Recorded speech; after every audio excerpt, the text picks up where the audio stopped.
Vamos orar? Senhor nosso Deus e Pai, diante da Tua presença, queremos louvar e engrandecer o Teu nome. Muito obrigado pela noite que o Senhor nos concedeu de descanso reparador. E agora mais um dia em que nós desejamos viver para a glória do Teu nome e também para o nosso bem. Que o Senhor abençoe a meditação que vamos fazer sobre a Tua palavra, que ela nos inspire, que ela nos alimente, que ela nos desafie, que ela nos console, que ela nos ajude a imitá-lo e a ter também, Senhor, uma postura diante da vida que seja agradável ao Senhor, mas que também seja abençoadora para aqueles que convivem conosco. Nós nos submetemos à graça do Teu Espírito para recebermos dele toda a orientação e verdade nessa manhã, em nome de Jesus. Amém. Amém. Bom, queridos, quando o Fernando me convidou e me propôs falar alguma coisa sobre os temas da Páscoa, eu propus falar um pouquinho sobre o encontro que Jesus teve com Tomé. E naquele período eu estava lendo o Toque Suas Feridas, do Halleck, e eu achei bastante interessante algumas coisas que ali foram levantadas e fui atrás de outras, e aí então eu gostaria de compartilhar isso com vocês. E o texto base é o texto de João, capítulo 20, versículo 24 até o 29. Acho interessante a gente poder fazer a leitura desse texto, para a gente se situar aí no que está acontecendo. Isso, toque suas feridas. Nossa, agora a cronologia eu não sei, mas ele... Eles estão publicando no capítulo. Eu só li o Paciência com Deus. Só, esse toque suas feridas, ele fala sobre Tomé. Que o Paciência com Deus, ele fala de Zaqueu, né? Isso. Mas tem outros capítulos. Tem outros estudos de outros autores, pode ser que esteja nesse Paciência com Deus. Eu acho que não está. Não, porque o livro é todinho baseado no Tomé e é um livro bem grande. Tem alguns capítulos muito interessantes, inclusive sobre a igreja. Eu gostei bastante desse livro. Muito legal. Então, João capítulo 20, versículo 19 diz assim: ao cair da tarde daquele dia, o primeiro dia da semana, trancadas as portas da casa onde estavam os discípulos, com medo dos judeus, veio Jesus, pôs-se no meio e disse-lhes: paz seja convosco. E dizendo isto, lhes mostrou as mãos e o lado. Alegraram-se, portanto, os discípulos ao verem o Senhor. Disse-lhes, pois, Jesus outra vez: paz seja convosco. Assim como o Pai me enviou, eu também vos envio. E havendo dito isto, soprou sobre eles e disse-lhes: recebei o Espírito Santo. Se de alguns perdoardes os pecados, são-lhes perdoados, e se lhes retiverdes, serão retidos. Ora, Tomé, um dos 12, chamado Dídimo, não estava com eles quando Jesus veio. Disseram-lhe então os outros discípulos: vimos o Senhor.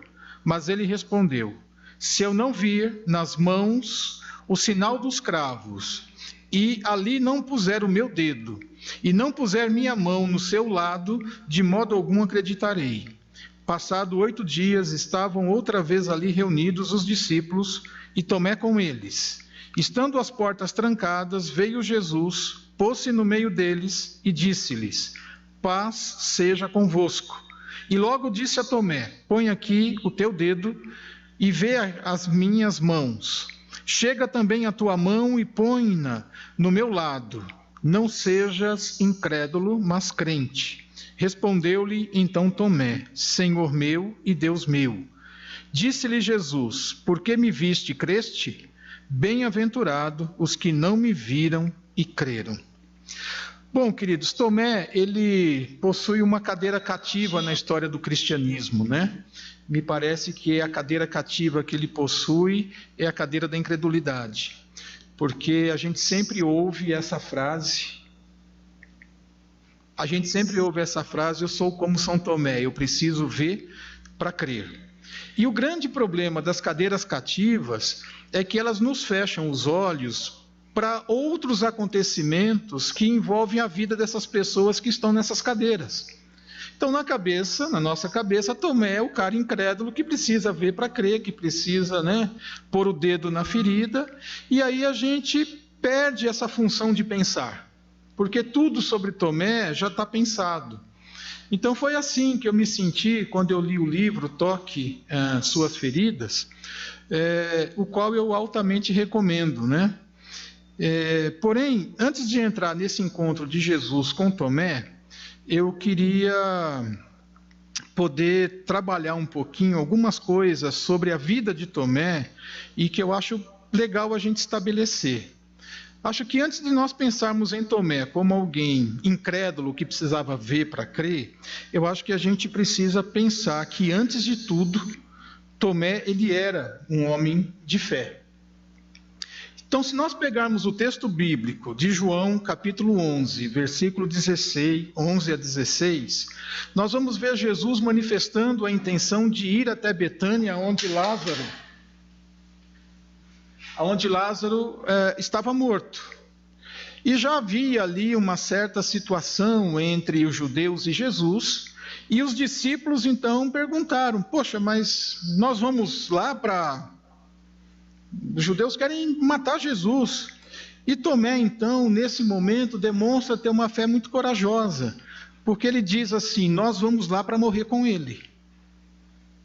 Nós vamos até Betânia junto com Jesus, e se for necessário, a gente vai morrer com ele. Então, Tomé demonstra nessa passagem que ele tem uma fé corajosa, consequente, disposta a enfrentar dificuldades que ele não era nem mesmo capaz de entender, apenas para estar ao lado de Jesus e não abandoná-lo no meio de uma crise. Os demais discípulos, eles também estavam com receio de que Jesus fosse para a Judéia e algo mais grave pudesse acontecer com ele. Mas Tomé não nega o medo de que isso pudesse acontecer. Só que a fé que ele possuía o ajuda a enfrentar o seu medo e o dispõe a morrer com Jesus caso fosse necessário. Então, só tem um Tomé. E esse Tomé é interessante porque em alguns escritos da igreja a gente acaba encontrando que provavelmente o nome dele era Judas Tomé. Tomé é um apelido. Ele era gêmeo de alguém. Dídimo quer dizer igual ou gêmeo. Então Tomé ou Dídimo é a mesma palavra, Mas talvez na história da igreja ele aparece como Judas Tomé em alguns escritos antigos. Depois a gente vai perceber que lá em João 14, de 1 a 6, Jesus estava consolando o coração dos discípulos, dizendo que ele estava indo para preparar um lugar para os discípulos na presença do Pai. E aí Jesus olha para todos os discípulos e diz assim: vocês conhecem o caminho para onde eu vou. Aí Tomé pensou assim: opa, acho que eu faltei nessa aula. eu não sei não. E aí ele se volta para Jesus e diz: Senhor, eu não sei para onde o Senhor vai. Como que eu posso saber o caminho? E aí eu me pergunto se os demais discípulos estavam entendendo o que Jesus estava dizendo. Se eles de fato sabiam o caminho e se eles sabiam para onde Jesus ia. E aí, nesse momento, será que só Tomé estava perdido? Ou será que os outros estavam fingindo saber? Aí, nesse momento, eu vejo que Tomé tem uma fé para se aprofundar naquilo que não entendia. E é necessário ter fé para se aprofundar, porque a gente nunca sabe o impacto que a verdade vai trazer na gente. Os medrosos preferem aquele lugar que já está estabelecido. Tomé teve essa fé. É igual o pessoal critica Pedro porque Pedro saiu do barco e afundou. Teve medo. E os outros que nem saíram, como é que fica? Então, Tomé teve essa situação bastante interessante, porque quando todo mundo, tá ok, Tomé falou: peraí, eu não sei não, me explica melhor essa situação. E aí, em João, capítulo 20, versículo 25, nos diz assim que disseram os outros discípulos, nós vimos o Senhor, mas ele respondeu: se eu não ver as marcas dos cravos e não puser a minha mão ali no seu lado, de modo algum eu acreditarei. E quando Tomé ouviu a respeito da ressurreição de Jesus, ele teve dúvidas. E eu vou falar um pouquinho da natureza dessa dúvida de Tomé um pouquinho mais adiante. Porém, eu acho que é uma grande injustiça o que nós fazemos com Tomé, a dar a ele a cátedra de um discípulo incrédulo, quando os outros passam desapercebidos. Porque senão, dá uma olhadinha em Marcos capítulo 16, versículo 11 e 12. Marcos capítulo 16, versículo 11 e 12. Lá diz assim: quando os discípulos souberam que ele, Jesus, estava vivo e que foram vistos por ela, não creram. Depois disso, ele, Jesus, se manifestou sob outra forma a 2 deles que iam a caminho do campo, que é a história dos discípulos de Emaús, os quais foram anunciar aos outros, mas nem a esses deram crédito. É interessante porque esse texto de Marcos completa a informação de Lucas. Porque quando a gente estuda Lucas e vê lá os discípulos a caminho de Emaús, Lucas diz que os discípulos chegaram para contar, os discípulos de Emaús, que Jesus havia ressuscitado, e os discípulos que estavam lá disseram assim: não, é verdade, ele ressuscitou, nós o vimos, ele esteve aqui. E Marcos diz que antes disso teve uma outra situação, que os discípulos de Emaús chegaram, anunciaram que Jesus havia ressuscitado, e mesmo assim eles não acreditaram. Essa crença veio depois, então aí parece que a gente tem um delay entre o que Lucas escreve e o que Marcos escreve. E aí, seguindo as palavras de Jesus em Marcos 16, 14, parece que todos os discípulos estavam na mesma situação de incredulidade, se não vejamos. Por último, então, Jesus apareceu aos 11, estando eles reclinados à mesa. Lançou-lhes em rosto a sua incredulidade e dureza de coração, por não terem dado crédito aos que o tinham visto já ressurgido. Então, me parece que a questão da dificuldade de acreditar na ressurreição de Jesus não era de Tomé, eram de todos.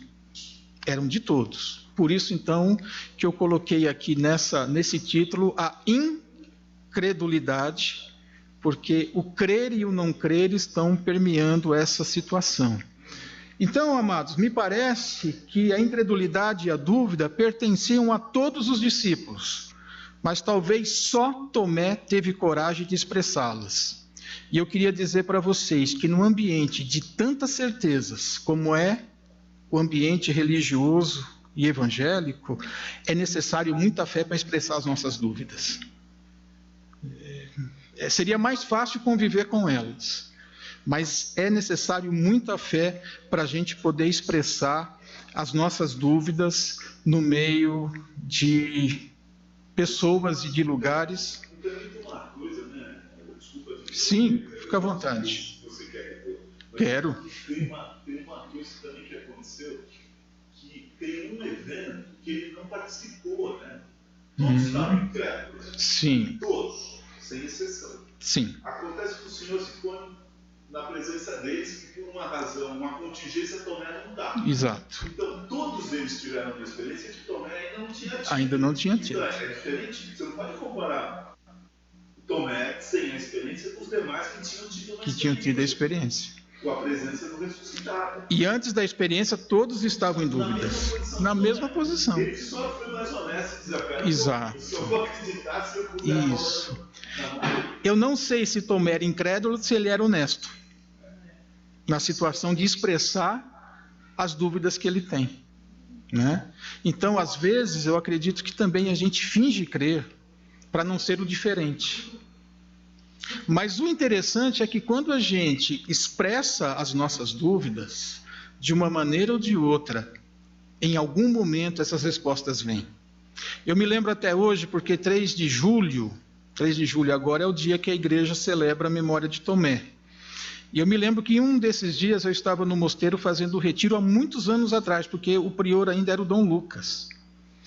E quem pregou foi o Padre Roberto, não sei se a Vânia se lembra, a Vânia estava comigo lá.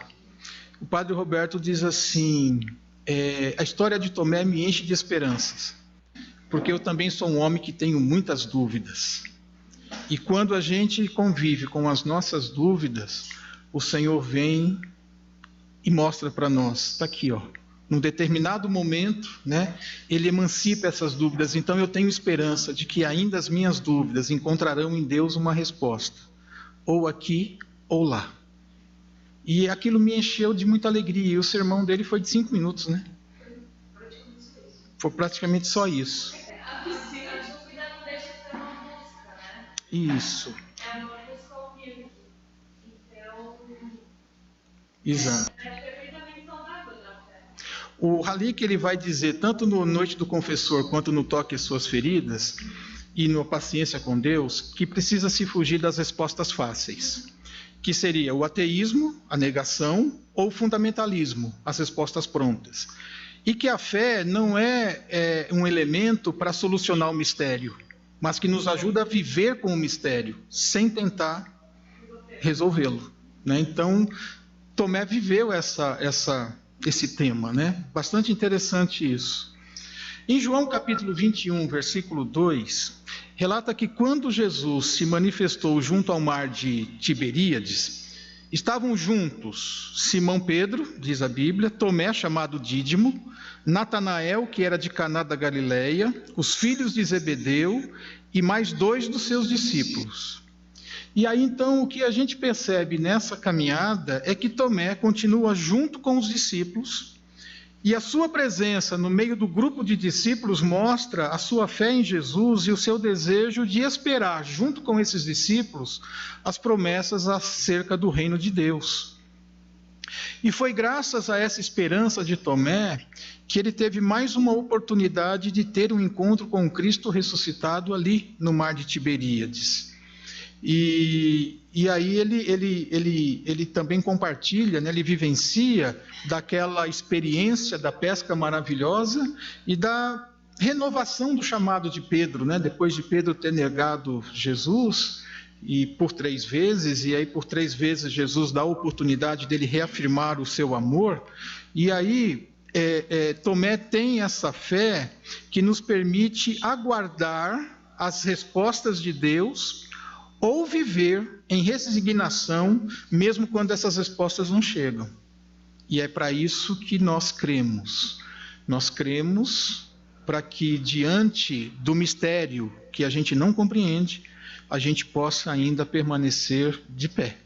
A nossa fé não é uma fé que busca respostas, mas é uma fé que busca suporte diante daquilo que a gente ainda não compreende. Então, Tomé, ele, em Atos capítulo 1, versículo de 9 a 13, a gente vai perceber que Tomé estava entre os primeiros cristãos. Ele perseverou na oração, na comunhão e no partir do pão. E a sua perseverança é uma prova de sua fé, ou a sua fé lhe ajudou a perseverar. E aí, quando Jesus subiu aos céus, Tomé também estava presente. E foi nessa ocasião que em Mateus 28, 19 a 20, Jesus dá a grande comissão, né? Portanto, ide por todo o mundo, fazei discípulos de todas as nações, batizando-os em nome do Pai, do Filho e do Espírito Santo, ensinando-os a obedecer todas as coisas que vos ordenei, e eis que eu estou convosco todos os dias, até a consumação dos séculos. E Tomé teve fé para obedecer o que Jesus havia ensinado. Dos lugares em que Tomé cumpriu a grande comissão, a gente pode destacar 2 países. Ele esteve na Etiópia e na Índia. E há um documento antigo da igreja, Didascalia Apostolorum, que é datada do final do século II, início do século III, que traz uma referência a Tomé, e a referência é essa. A Índia e todas as regiões a ela pertencentes, assim como suas adjacências até o mais distante mar, receberam a ordenação apostólica do sacerdócio de Judas Tomé. Ao que parece, Judas era seu nome e Tomé ou Dídimo, um apelido que significa gêmeos, que se tornou o guia e líder da igreja ali estabelecida na qual ele ministrou. Depois, quando a igreja oriental foi comemorar a visita do patriarca da igreja na Índia, esse patriarca escreve algo no seu sermão a respeito de Tomé e da igreja. E ele diz isso, olha: há mais de 1900 anos, o apóstolo São Tomé, após estabelecer a primeira comunidade cristã em meio ao seu povo em Babilônia, voltou-se à Índia, dirigido pelo Espírito Santo e movido por um zelo evangélico. Atravessou todo esse subcontinente, anunciando as boas novas e batizando todos quantos creram no Senhor. Suas palavras caíram em terra boa e, produzindo fruto 100 por 1, se espalharam por todos os países da Ásia. No entanto, dadas as vicissitudes da história, essa igreja fundada com o sangue dos mártires, através dos séculos, tornou-se quase extinta, sendo reduzida a um pequeno e disperso remanescente. Desculpem. E aí, tendo visto um pouco da fé desse homem, que com frequência a gente diz que ele é um incrédulo, eu queria falar um pouquinho sobre a morte de Tomé, porque é bastante interessante. Depois de ter realizado um grande ministério entre os indianos, Tomé passou a ser invejado por alguns sacerdotes brâmanes que lhe atiraram uma lança enquanto orava. E o que eu acho interessante é que essa lança fere o seu lado, justamente aquele lado onde ele queria pôr a mão, né? Então, eu achei bastante interessante essa situação. E aí, na igreja onde Tomé foi morto enquanto orava, foi achada uma placa escrita numa língua pouco conhecida, mas que foi analisado por alguns sábios entre os brâmanes, né? E essa placa foi traduzida dessa maneira: Tomé, um homem de divina procedência, foi enviado a todas as regiões pelo Filho de Deus nos dias do rei Ságamo, a fim de instruir os povos acerca do Deus verdadeiro. Construiu uma igreja e realizou milagres admiráveis. Todavia, ao orar prostrado sobre seus joelhos, foi atravessado por uma lança, ficando essa cruz manchada com seu sangue, deixada aqui como um memorial desses acontecimentos. Assim, então, foi a maneira como a igreja e a história narra a vida e a morte de Tomé. Bom, como eu havia dito para vocês lá atrás, eu queria falar um pouquinho sobre a natureza da dúvida de Tomé. Eu queria pensar com vocês numa situação que o Halík levanta no livro dele, que eu acho que é bastante pertinente. Então, eu queria ver com vocês a possibilidade de como podemos entender a natureza da dúvida de Tomé. Mais do que ver para crer, Tomé disse que precisava tocar as feridas dos cravos e das mãos de Jesus e tocar o seu lado ferido pela lança. Sobre essa ideia de Tomé de ter que tocar, o Halík escreve o seguinte: talvez as dúvidas do apóstolo Tomé tenham sido de um tipo totalmente diferente daquela que hoje nós, netos da era cientificista e positivista, sofremos de vez em quando e que projetamos apressadamente sobre esta história. Talvez o apóstolo não tenha sido um materialista um pouco lento, incapaz de se abrir para um mistério que ele não pudesse tocar.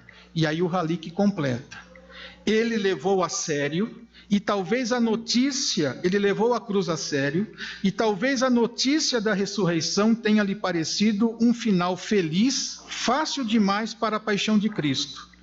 Talvez tenha sido este o motivo pelo qual ele se recusou a compartilhar a alegria dos outros apóstolos e por isso tenha exigido ver as feridas de Jesus. Ele queria ver se a ressurreição não esvaziava a cruz. Apenas então ele poderia dizer: eu creio. Exato. Mas a ideia do Halík é, talvez ele tenha que pôr a mão na ferida para saber se o domingo da ressurreição não apagou a sexta-feira com as suas marcas e os seus sofrimentos. Isso me impactou bastante. Então, talvez o Tomé incrédulo tenha compreendido a Páscoa de uma forma mais profunda do que os outros. Eu vou me recusar a acreditar se tudo aquilo na sexta-feira foi uma encenação. Se as feridas simplesmente apagaram e se esse corpo que ressuscitou não é o mesmo que foi ferido na cruz. A encarnação não foi uma brincadeira. Eu só vou crer se eu tocar e ver que é o mesmo corpo. Então o Halleck, ele faz uma citação de São Gregório Magno, que tem um sermão a respeito de Tomé, e essa citação eu achei bastante interessante. A incredulidade de Tomé foi mais útil à nossa fé do que a fé dos discípulos crentes. Os discípulos crentes acreditaram, mas Tomé disse, não, eu preciso ver. E quando Tomé viu e tocou, e não sei se de fato ele chegou a tocar, porque quando ele vê, ele já diz, né? Parece que ele não quis tocar. Parece que ele não quis tocar, parece que ele já se convence. Naquele momento a gente tem uma noção da questão do sofrimento, da reencarnação, da encarnação. O verbo de fato se encarnou, era corpo de Jesus, era o corpo ressuscitado. E aí ele tem essa declaração, né? Meu Senhor e meu Deus. Então, com Tomé, nós aprendemos que ser um crente não significa livrar-se das suas dúvidas e das perguntas que ardem na nossa alma.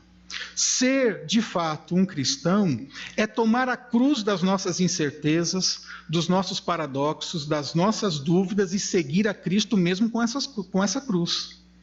Não é uma resposta para todas as questões.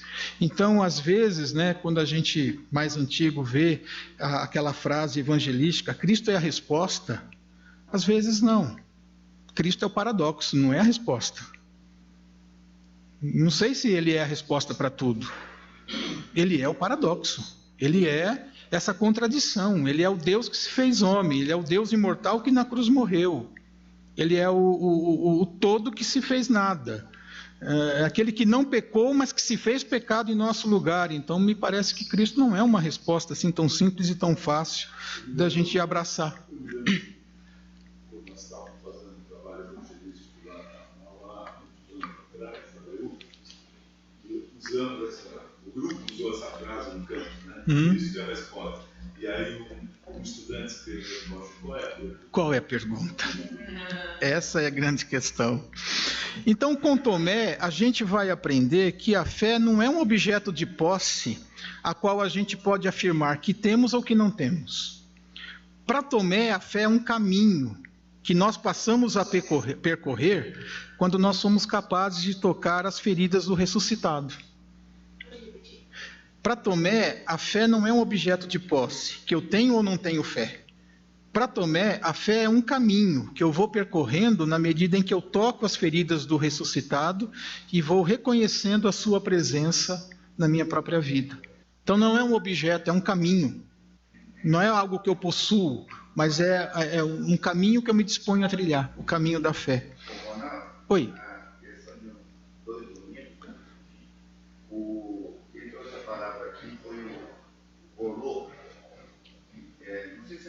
Não estava. E um tema realmente assim muito diferente, né? Ele falou sobre ciência, poesia e fé. E ao falar de fé, ele disse que fé é um dom e o Coroa é um sujeito clássico.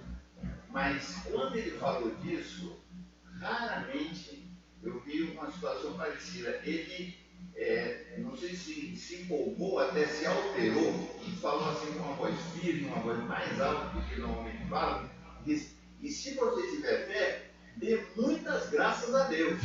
Muitas graças a Deus. Realmente o Halleck vai trabalhar isso como a fé como um dom mesmo, né?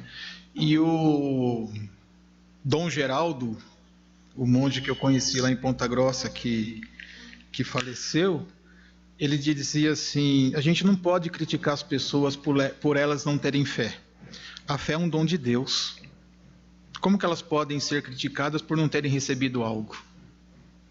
Então ele tem essa visão mesmo da fé como um dom, como uma infusão da graça na vida da pessoa. Calvino É. Porque Calvino diz que é pela fé que é salvo. O texto não diz isso. O texto diz que é mediante a fé. Mediante a fé. É o caminho da fé. Isso. Não é porque você tem fé que você salva. A fé é o meio por qual a salvação te atinge. Não é o passaporte. Isso. Pela graça sois salvos. Graça que é a base. Pela graça sois salvos mediante a fé. Isso não vem de vós, é dom de Deus.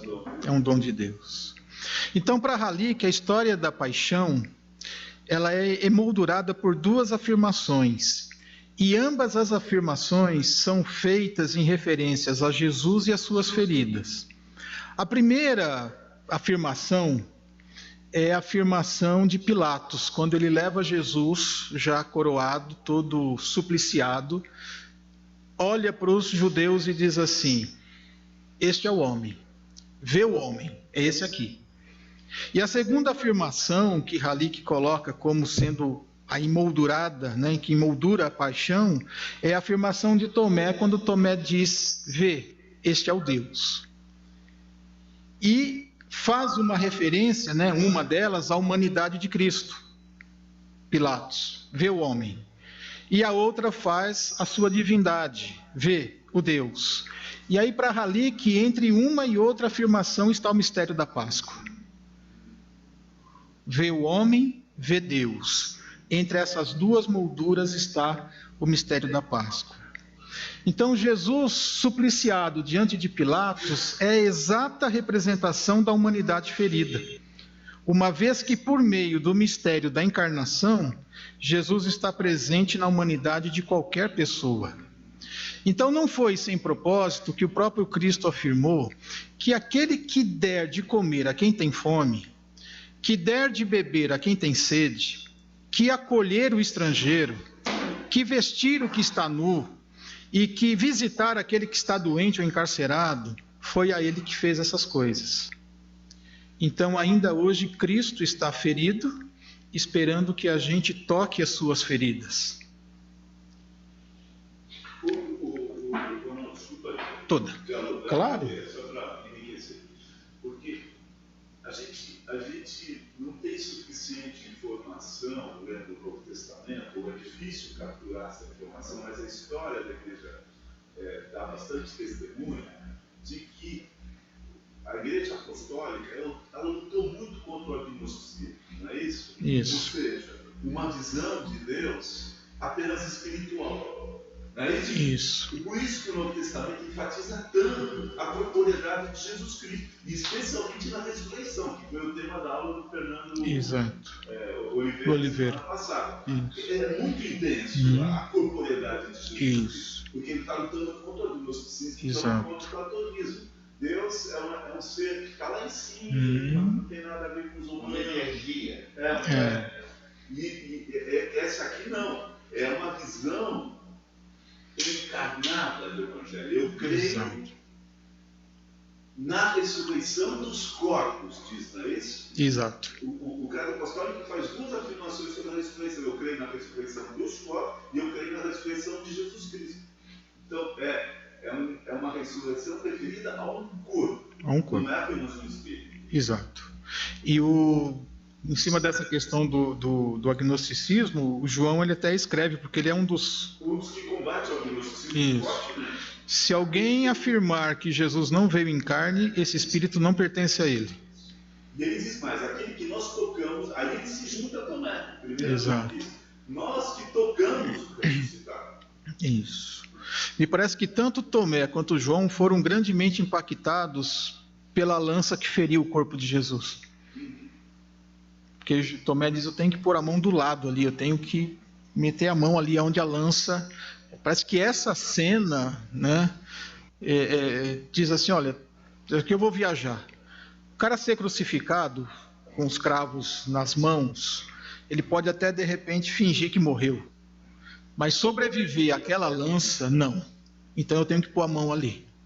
Ali não tem o Mr. M que resolva. Ali ou ele ressuscitou, ou então... Então me parece que Tomé tem essa questão realmente bastante séria. Então, ainda hoje, Cristo nos convida a tocar suas feridas como um caminho de fé que nos conduz até Ele. porque quando você fizer algo a um desses pequeninos, a mim você me fez. Então, lá onde o sofrimento humano pode ser tocado, Cristo pode ser experimentado e reconhecido como um Deus compassivo, um Deus que sofre conosco, né?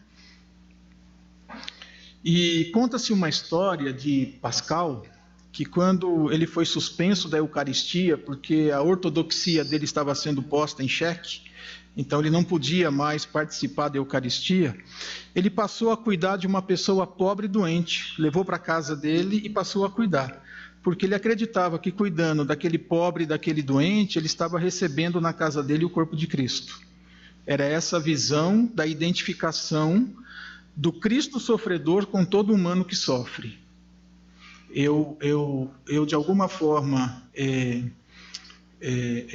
tenho um contato com Cristo a partir do Cristo que sofre na humanidade de cada pessoa.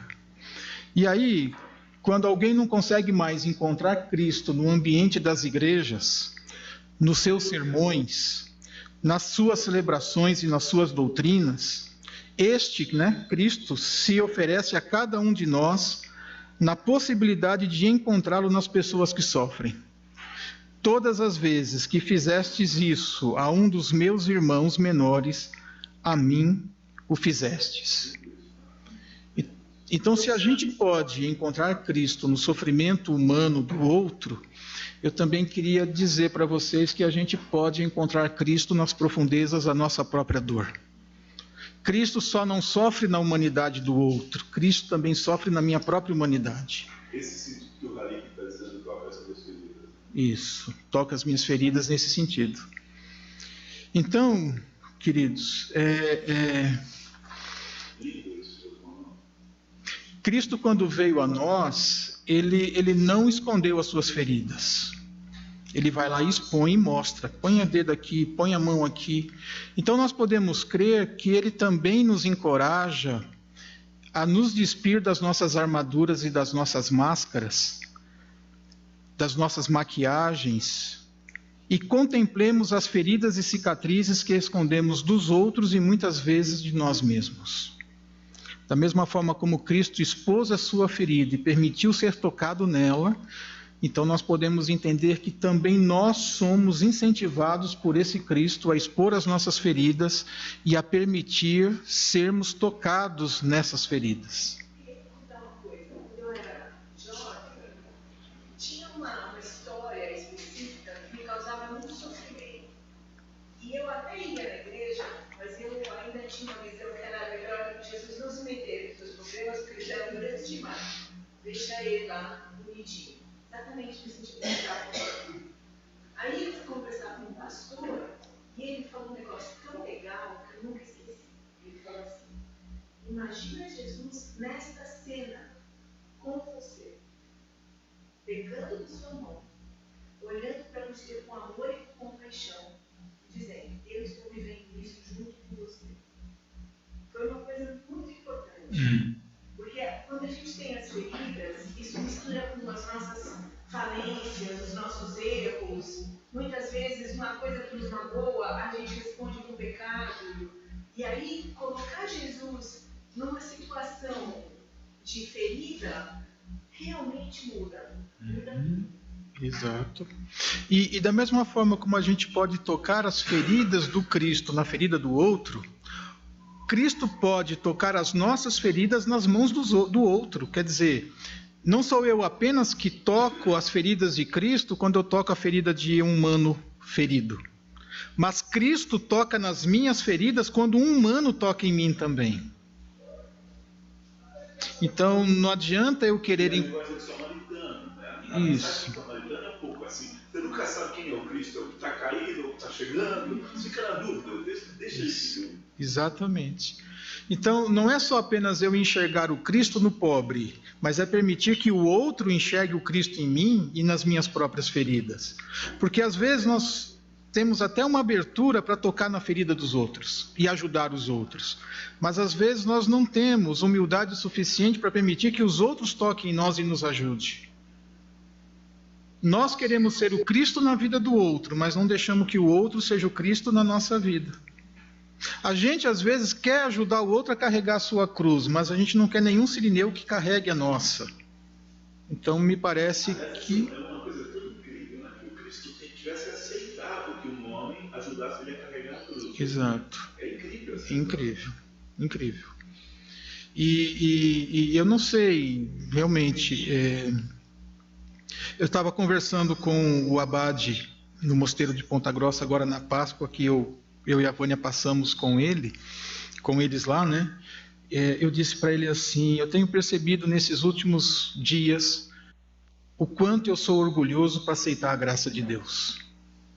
Como fere o meu orgulho estar numa posição de miséria onde eu tenho que aceitar a graça. Eu queria me apresentar diante de Deus de outra maneira. O meu orgulho é o grande empecilho para que a graça de Deus seja recebida por mim com alegria. Sabe quando você... Caramba, vou pegar porque não tem outro jeito, mas não queria ter que... É mais ou menos isso, né? Então, ao encontrarmos-nos com Cristo, Ele abre os nossos olhos para que a gente possa reconhecer as suas feridas presentes na humanidade, mas como nós fazemos parte dessa humanidade... Então nós também podemos reconhecer as feridas de Cristo na nossa própria humanidade. Na nossa própria humanidade. Bom, acho que outra coisa que o encontro com Cristo nos leva a olhar é as feridas que nós causamos. Nós não somos apenas feridos, nós somos também aqueles que causam muitas feridas. E muitos de nós nos consideramos pessoas justas e de mãos limpas, mas precisamos despertar desta ilusão de inocência e aceitarmos a responsabilidade pelo mundo, sabendo que o sofrimento não é apenas causado por meio de atos de pessoas injustas, mas também pela indiferença e pela falta de ação das pessoas que se consideram justas e de mãos limpas. Indiferença é uma fé, mas às vezes tem ação mesmo, né? Exato. Sim, sim. A gente faz mal aos outros. Isso. A gente faz mal. Às vezes nós temos a ilusão de que não somos tão maus assim, mas eu acho interessante que o ato confessional diz assim: pecamos muitas vezes por pensamentos, atos, palavras e omissões. E às vezes a gente não entende que a omissão também é um pecado tão grave quanto a ação. Que a ação fere, a omissão também muitas vezes fere tanto quanto a própria ação. Mas tem a ação, tem as palavras, tem os pensamentos e tem as nossas omissões.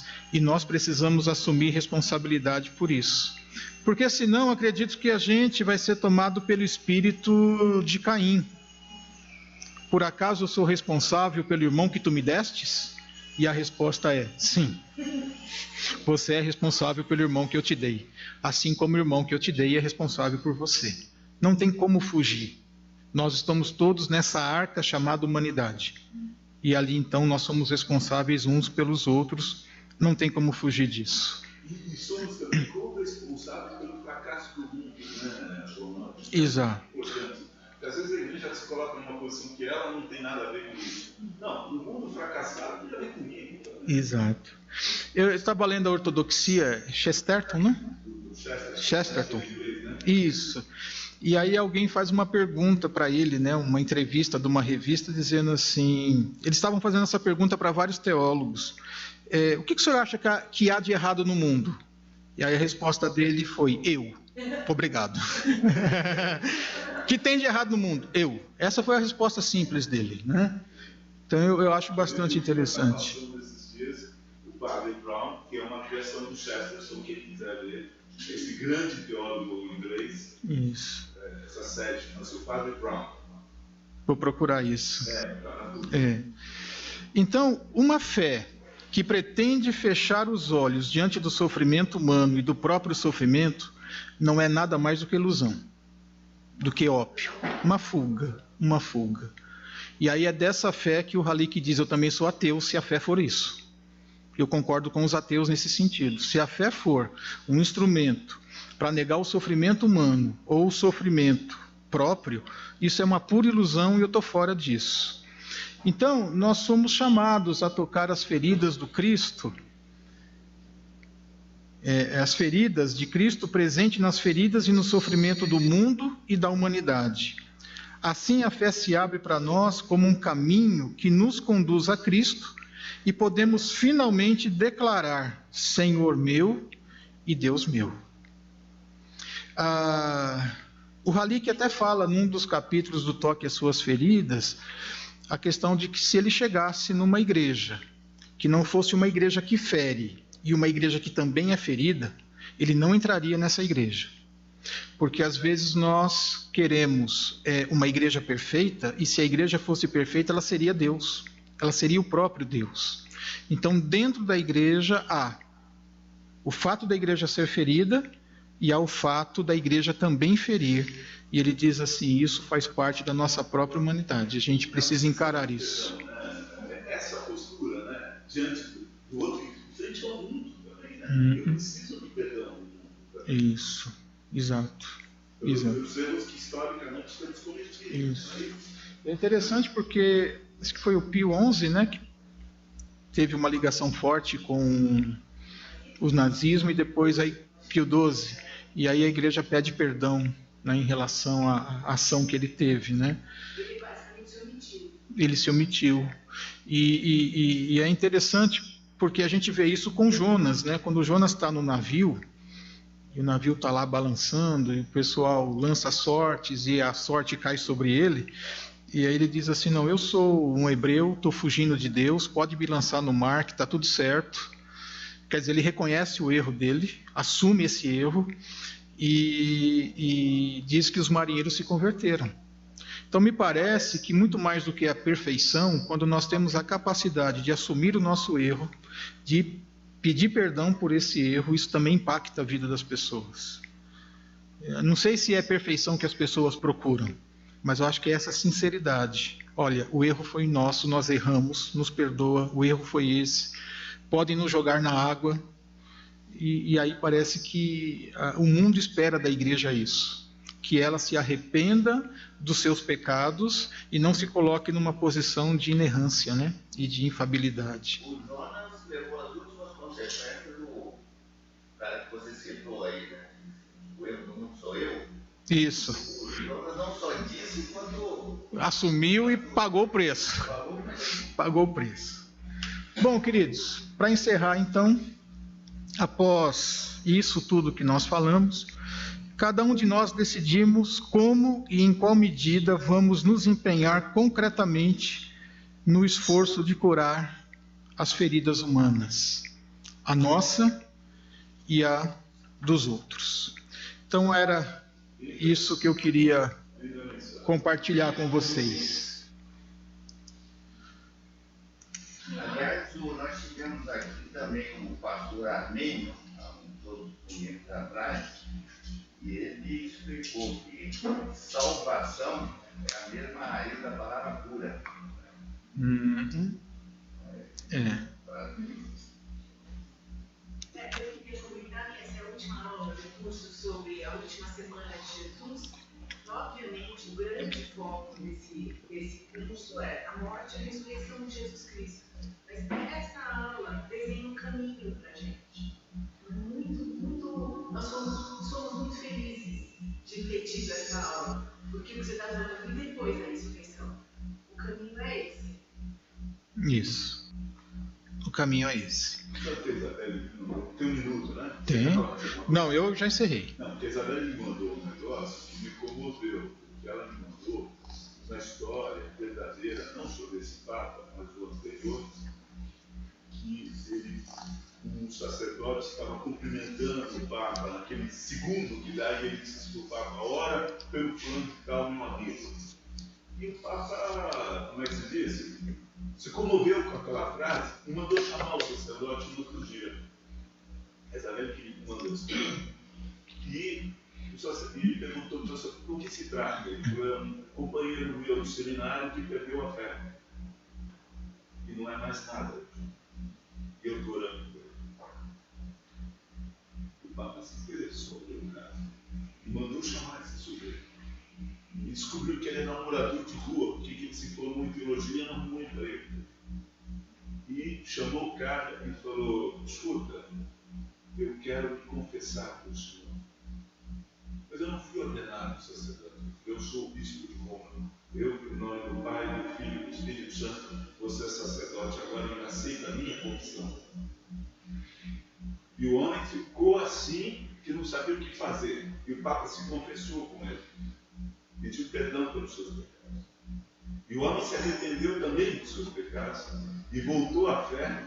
E o Papa nomeou a ele como um trabalho de homens de rua em Roma. É o líder do trabalho. É uma coisa impressionante. É um pouco isso que você está falando. É a recuperação da dimensão da ferida, da morte, da dor, da miséria, como instrumento real de cura e salvação. Exato.